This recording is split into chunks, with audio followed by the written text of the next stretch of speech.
교재 93페이지 보겠습니다. 아합이 나봇의 포도원을 사고자 했지만 나봇이 거절하자 그의 아내 이세벨이 계략을 꾸며 나봇을 죽이고 포도원을 취합니다. 하나님은 엘리야를 통해 아합 가문에 재앙을 내리실 것을 말씀하십니다.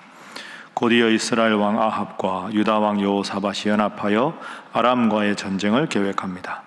이 미가야 선지자는 반드시 전쟁에 패하고 아합이 죽게 될 것이라고 예언하여 옥에 갇히게 됩니다. 예언대로 아합은 죽게 되고 그의 아들 아하시아가 왕이 되어 2년을 다스립니다.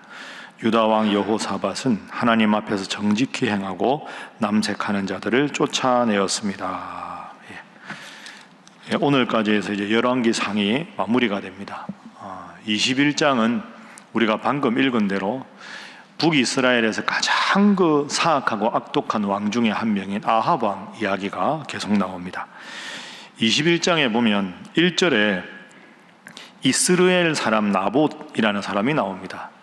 이스라엘은 나라 이름이고 이스르엘은 거기에 있는 평야지대 이름입니다. 그러니까 이스라엘 평원, 거기가 농사가 잘 되는 곳이거든요. 그러니까 이스라엘 평원에 조상 대대로 포도원 농사를 하는 나봇이 있는데 그 이스라엘 평원의 나봇의 포도원이 이 아합 궁에서 가깝습니다. 그러니까 아합이 그걸 딱 보니까 포도원이 너무 왕궁하고 가깝고 좋아 보인 겁니다. 욕심을 부리는 거죠. 자, 2절 보십시오. 자, 2절 함께 읽어봅니다. 시작. 아합이 나봇에게 말하여 이르되 내 포도원이 내 왕궁 곁에 가까이 있으니 내게 주어 채소밭을 삼게 하라. 내가 그 대신에 그보다 더 아름다운 포도원을 내게 줄 것이요 만일 내가 좋게 여기면 그 값을 돈으로 내게 주리라. 아멘. 이건 아합 왕의 큰 욕심입니다. 잘못된 욕심이죠. 조상 대대로 하나님께서 주신 땅은 후손들이 경작하는 것이 당시의 전통이었습니다. 3절에 나봇이 거절합니다. 아합에게 말하지요. 내 조상의 유산을 왕에게 주기를 여호와께서 금하실 것입니다. 출애굽기 25장 23절에 보면 토지를 영구히 팔지 말 것은 토지는 다 내 것이라 하나님 그렇게 말씀하셨습니다. 그러니까 각자에게 하나님이 조상에게 주신 그 땅을 잘 유지하고 관리하는 게 하나님의 명령입니다. 그러면 지금 아합은 왜 이랬을까요? 아합이 지금 나봇의 포도원을 취한 것은 욕심입니다. 욕심. 잘못된 욕심. 왜? 이스라엘 주위의 다른 나라들을 보니까 왕이 그 백성들의 땅을 다 갈취해서 왕궁의 영토가 아주 넓거든요. 이게 타락하는 겁니다. 예를 들어서 중세를 보면 중세 말에 마르틴 루터가 종교개혁을 하기 전에 교황의 땅, 교황령으로 되어 있는 땅이 유럽 전체 3분의 1이었습니다. 그러니 종교개혁이 일어나는 겁니다. 자기 욕심을, 탐욕을 부리는 거죠. 다른 나라도 왕이 땅이 많은데 나도 왕궁 주위에 땅을 넓혀야 되겠다. 그런데 제일 가까이 있는 좋은 밭이 나봇의 포도원이니 야, 그거 나한테 팔아라. 왕이시여 죄송한데 하나님께서 조상에게 주신 것을 제가 임의로 파는 것은 하나님 앞에 잘못된 일입니다. 아합 왕이 들어와서 끙끙 앓습니다. 저거 내 땅을 잡아야 되는데 이세벨이 당신 왜 그래요? 뭐가 그렇게 어려워요? 쉽지. 불량자 2사람을 딱 매수를 해가지고 다른 사람들 앞에서 거짓 재판을 하는 겁니다. 이 나봇이 하나님을 욕하고 왕을 욕했다. 증인이 2명 이상이면 합법적인 거 아닙니까? 1명은 못 믿지만 그 불량자 2사람한테 매수해서 그렇게 하니까 억울하게 나봇은 그 땅을 다 빼앗기게 되는 것이 21장입니다. 하나님이 끔찍한 예언을 합니다. 아합 너는 죽게 되면 모든 너의 시체가 개들이 핥게 되는 아주 치욕스러운 일을 맡게 될 것이다. 22장에 그렇게 되지요. 그래서 21장을 통한 우리 첫 번째 기도 제목은 정당한 필요와 불필요한 욕심을 구분하게 하소서 하는 것입니다. 정당한 필요와 불필요한 욕심을 구분하게 하소서. 우리가 이 기도 제목은 솔로몬이 그 말년에 왕국이 잘 될 때 화려하게 막 금, 은으로 그릇을 만들고 할 때 한번 기도 제목 나눴는데요. 여러분 우리가 주님 믿는 사람답게 살아갈 때 이 2가지가 딱 구분돼야 됩니다. 한번 따라해 보시죠. 정당한 필요, 불필요한 욕심. 이걸 구분해야 합니다. 여러분, 식사해야 되고요. 가끔 휴가 때 좋은 곳에 여행도 가십시오. 좋은 사람 만나서 행복하게 평소에 입고 싶은 옷 좋은 곳에 가서 음식 먹는 것 필요합니다. 필요를 추구하는 건 당연한 거죠. 그런데 그것이 일상에 대해서 사치, 욕심, 부리지 않아야 될 탐욕까지 부리는 것이 오늘 아합 왕의 잘못입니다. 하나님 앞에 잘못된 일을 왕의 지위를 이용해서 서슴없이 하는 것은 잘못입니다. 그래서 우리가 하나님 믿는 것으로 예배 잘 드리는 것도 필요하지만 일상에서 믿는 사람답게 사는 게 필요한데, 정당한 필요와 불필요한 욕심과 사치는 구분해서 하나님 앞에 바로 살아가는 것이 필요하다. 꼭 기억하셔서 하나님 주신 것으로 만족하고 하나님 앞에서 항상 바른 삶을 살아가는 여러분 되시기를 주님 이름으로 축복합니다. 자, 이어서 22장입니다. 22장 말씀 보시죠. 자, 1절에 보면 주변에 참 이스라엘과 자주 전쟁을 했던 아람이라는 나라가 있는데 한 3년 동안 전쟁이 없었습니다. 그런데 이제 아합이 가만히 생각합니다. 3절 보십시오. 이스라엘 왕 아합이죠. 그의 신하들에게 말합니다. 길르앗 라못이라는 땅은 원래 우리 땅이었는데 지금 아람 왕이 길르앗 라못을 차지하고 있다. 그런데 이스라엘만 전쟁하면 힘이 붙이니까 3절 제안합니다. 4절. 자, 4절 말씀 함께 읽어봅니다. 시작. 여호사밧에게 이르되 당신은 나와 함께 길르앗 라못으로 가서 싸우시겠느냐? 여호사밧이 이스라엘 왕에게 이르되 나는 당신과 같고 내 백성은 당신의 백성과 같고 내 말들도 당신의 말들과 같으니이다. 아멘. 그러니까 이제 아합 왕이 길르앗 라못을 다시 찾아야 되겠다. 그런데 이스라엘과 아람이 붙으면 힘이 붙일 수 있으니까 남유다의 왕 여호사밧, 원래 한 나라였으니까 제안을 하는 겁니다. 내가 저 길르앗 라못을 좀 쳐야 되겠는데 당신네 나라 좀 원래 우리하고 같은 나라니까 좀 도와주시오. 그러니까 여호사밧이 예, 알겠습니다. 뭐 아람은 나쁜 나라니까 치는 거 우리가 도와주지요. 그럼 이제 북이스라엘 남유다 연합군과 아람이 전쟁을 하게 되는 그런 장면입니다. 그런데 아합은 하나님을 멀리하는 왕이고 남유다의 여호사밧은 오늘 본문에 보지만 그래도 하나님을 잘 섬기는 왕입니다. 그러니까 여호사밧이 전쟁에 나가기는 하는데 한 가지 제안을 합니다. 전쟁에 나가는 게 하나님 뜻인지, 전쟁에 나가면 승리할 수 있는 것이 하나님의 뜻인지 하나님의 선지자들에게 물어봅시다. 물어보고 하나님이 이 일을 기뻐하시면 나갑시다. 그 참 합당한 제안 아닙니까? 그 합당한 제안을 듣고 이제 아합 왕이 묻습니다. 자, 5절 보시죠. 여호사밧이 이스라엘 왕 아합에게 청하건대 먼저 여호와의 말씀을 물어봅시다. 자, 6절에 보면 아합 왕이 선지자 400명쯤을 모읍니다. 하나님의 선지자 400명이면 많은 숫자지요. 내가 길르앗 라못에 가서 싸우랴 말라. 그들이 이르되 올라가소서 주께서 그 성읍을 왕의 손에 넘기실 것입니다. 여러분, 이 400명은 하나님 앞에 바로 선 선지자입니까? 아닙니까? 거짓 선지자입니다.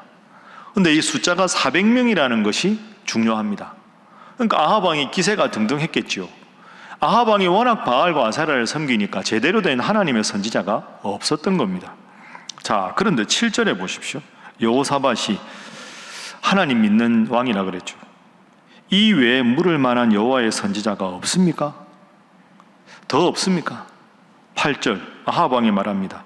미가야라는 선지자가 있긴 한데 물을 때마다 흉한 일만 예언합니다. 마음에 안 든다는 거죠. 미가야가 있긴 한데 그 사람은 믿을 게 못 됩니다. 이렇게 말합니다. 그러니까 여호사밧이 그렇게 말씀하지 마십시오. 9절 이스라엘 왕이 한 내시를 불러서 미가야 오게 하라. 그 미가야를 부릅니다. 자, 미가야가 예언을 어떻게 하느냐? 결국 17절 보십시오. 17절 미가야의 예언입니다. 시작. 그가 이르되 내가 보니 온 이스라엘이 목자 없는 양같이 산에 흩어졌는데 여호와의 말씀이 이 무리에게 주인이 없으니 각각 평안히 자기의 집으로 돌아갈 것이니라 하셨나이다. 아멘. 온 이스라엘이 목자 없는 양같이 산에 흩어진다 하는 말은 목자가 없는 양은 죽은 목숨입니다. 이 전쟁은 하나님 원하시는 게 아닙니다. 전쟁에 나가면 목자 없는 양같이 흩어질 것입니다. 하나님은 전쟁을 하는 걸 기뻐하지 않습니다. 자, 그럼 여기서 여러분 아주 구약 성경에 크고 중요한 주제가 나옵니다. 거짓 예언자와 참 예언자 문제입니다. 거짓 예언자가 지금 몇 명입니까? 400명. 참 예언자 몇 명입니까? 1명. 다수결로 하면 누가 이길까요? 거짓 예언자가 이깁니다. 그러나 하나님의 뜻은 한 명의 참 예언자에 있는 겁니다. 뭐 어떻게 알 수 있느냐? 결과가 나오기 전에는 모릅니다. 이게 고민입니다.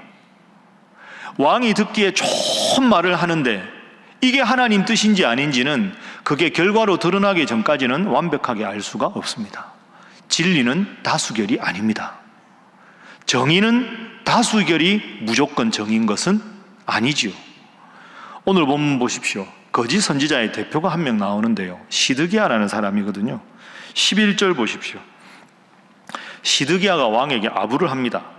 철로 뿔들을 딱 만들어가지고 여호와 하나님이 말씀하셨습니다. 왕이 이것들로 아람 사람을 찔러 진멸하리라고 하셨습니다. 뾰족한 철로 뿔을 만들어서 이것 찌르면 다 죽듯이 아람 왕 다 죽일 수 있다고 하나님이 나에게 말씀하셨습니다. 이렇게 거짓말을 미화하는 거죠. 그런데 미가야는 아닙니다 이렇게 말하죠. 17절에 또 하나 보십시오. 24절. 방금 보았던 그나아나의 아들 시드기야가 거짓 예언을 했던 사람이 미가야의 뺨을 칩니다. 여호와 영이 나를 떠나서 어디로 가서 너에게 말씀하셨느냐? 하나님이 나한테 이긴다고 말씀하셨는데 그 하나님이 너한테 갔냐? 이런 식으로 하면서 뺨을 후려칩니다. 여러분, 그 장면을 보는 사람이라고 여러분이 생각해 보세요. 시드기야가 훨씬 그럴듯합니다. 그렇죠? 철로 뿔을 만들어서 이거 하나님 보여주셨습니다. 미가야 말하니까 뺨을 후려치고, 여기 400명, 왕도 좋아하고 미가야는 홀로 있습니다. 그러나 하나님의 뜻은 미가야에게 있었습니다. 그래서 두 번째 기도 제목은 하나님의 뜻을 분별하며 살아가게 하소서 하는 것입니다. 하나님의 뜻을 분별하며 살아가게 하소서. 기도 제목이지만 참 어려운 기도 제목입니다. 그러나 우리가 여러분 이 기도 제목을 놓고 기도해야 합니다. 여러분, 새벽 기도가 우리가 주일마다 하나님 앞에 예배 드리는 것이 그래서 소중한 겁니다. 여러분, 평소에 여러분이 예를 들어서 막 이렇게 더워도 운동도 하고 산책도 하면 매일 산책하다가 모처럼 평소보다 훨씬 좀 길게 운동을 하거나 등산을 해도 좀 피곤해도 그 다음날 일어날 수 있습니다. 그런데 전혀 평소에 운동 안 하다가 갑자기 동호회에 만나서 등산하게 되면 몸살 납니다. 며칠 알아 눕습니다. 왜 그럴까요? 평소에 운동이 습관이 안 되면 그런 일이 생깁니다. 똑같습니다.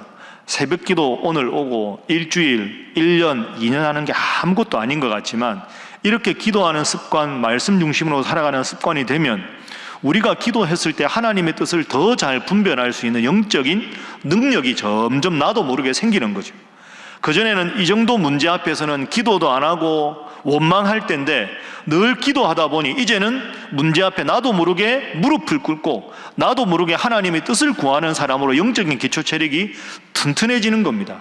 참 예언자와 거짓 예언자를 구분하는 것은 객관적인 조건에 있는 것이 아니라 결과가 드러나기 전까지 모르지만 평소에 하나님과 가까우면 여러분이 하나님의 뜻대로 행할 수 있을 줄로 믿습니다. 오늘도 잘 오셨습니다. 늘 깨어 하나님 말씀 읽고 기도해서 여러분 기도할 때마다 그 전보다 더 하나님의 뜻에 민감하고 더 하나님의 뜻에 가까워서 그 하나님의 뜻을 걸어서 하나님이 여러분과 함께 하시고 다수의 길이 아니더라도 하나님 원하시고 하나님 뜻하는 그 길을 가셔서 주님 때문에 승리하는 복된 인생 살아가는 여러분 모두가 되시기를 주님 이름으로 축복합니다. 기도하겠습니다. 하나님, 늘 필요한 것과 불필요한 내 욕심을 구분하여 필요를 따라 살아가는 저희들 되게 하시고 또한 범사에 이렇게 하나님 앞에 말씀 붙잡고 기도하여 하나님의 뜻을 잘 분별할 수 있는 사람 되어 하나님께서 책임져 주시고 하나님 함께 하시는 복된 인생 되게 하여 주옵소서. 기도보다 앞서지 않게 하시고 모든 일을 기도로 시작하고 기도로 마치는 저희들 되게 하여 주옵소서. 청년부 수련회 2박 3일 위에 복의 복을 더하시고 청년회 때 큰 은혜와 능력으로 함께하여 주옵소서. 79주년 8.15 광복절을 맞이합니다. 하나님 이 나라를 지켜주시고 흩어진 국론이 통일되게 하시며 위정자들에게 겸손과 지혜를 허락하여 주셔서 다윗처럼 하나님 앞에 기도함으로 하나님이 복 주시는 이 나라 이 민족 되게 하여 주시옵소서. 함께 기도합니다. 주여 믿습니다. 주여 믿습니다. 주여 믿습니다.